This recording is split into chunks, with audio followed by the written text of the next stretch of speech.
ভাইরে ভাই, যে গরম পড়ছে, এই গরমের মধ্যে কবুতরকে যে স্প্রে করব, পানি এত গরম যে এই পানি, গরম পানি দিয়ে কি স্প্রে করব? পানি ফালাই দিতেছি যাতে ঠান্ডা পানি আসে।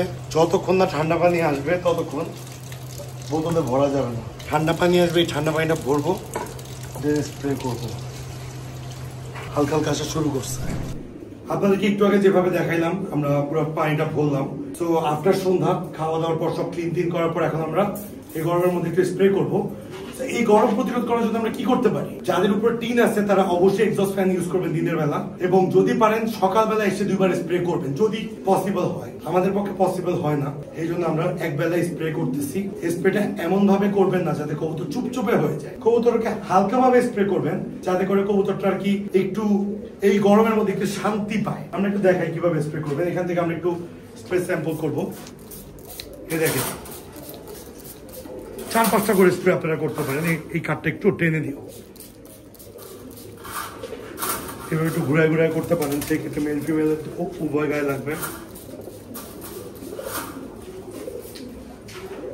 এগুলো ডিমে আসছে, ডাজেন্ট ম্যাটার, কোনো সমস্যা নেই। ডিমে থাকলে আপনারা স্প্রে করতে পারবেন, ঠিক আছে? স্প্রে অবশ্যই করতে হবে, কারণ হচ্ছে এই গরমে কবুতরগুলো কিন্তু ম্যাক্সিমাম হার্ট অ্যাটাক, স্ট্রোক করতেছে। স্ট্রোক আর হার্ট অ্যাটাক দুটা কিন্তু আলাদা জিনিস। যাই হোক, মেইন কথা হচ্ছে হিট স্ট্রোক যেটাকে বলে, ওইটা সবচেয়ে বেশি হচ্ছে। সো হিট স্ট্রোক যাতে না হয়, যে পসিবিলিটি ওয়েগুলো আছে আমরা ট্রাই করবো অলওয়েজ ওইভাবে মেনটেন করার। আমরা পুরো ফার্ম যদি এভাবে স্প্রে করে, আমাদের কিন্তু বেশি কিছু না। যদি আপনার এক্সস্ট ফ্যান ছাড়াও থাকে, একটু ঠান্ডা পানি থাকে, ফার্মটা একটা সুন্দর, একটু তার যে ওয়ার্মটা থাকবে ওয়ার্মটা বের হয়ে যাবে, একটু স্মোকি ফিল হবে।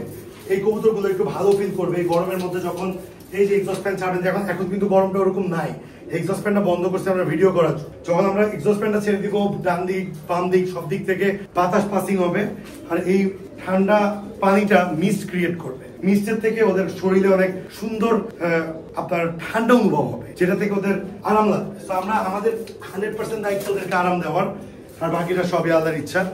সো আপনারা এভাবে করে আপনাদের এই গরমে কবুতরকে টেক কেয়ার করতে পারেন। এছাড়া এই গরমের ভিতরে ক্রিমির ওষুধ করবেন না, ক্যালসিয়াম, মাল্টিভিটামিনস এগুলো না করাটাই বেটার। ন্যাচারাল রাখতে ট্রাই করেন। একটু যেসব কবুতর মল্টিং এ আছে ওদেরকে প্রেশার দিবেন না, আলাদা করে দিবেন। আমাদের যেসব ফিমেল মল্টিং এ ছিল আমরা কিন্তু তাদের আলাদা করে দিচ্ছি, কারণ ওদের থেকে ভালো কিছু আপনারা পাবেন না। মল্টিং টাইমে কবুতর ওইভাবে ব্রিড করে না, তো মল্টিং টাইমটাতে ওদেরকে অলওয়েজ রেস্ট দিতে ট্রাই করবেন।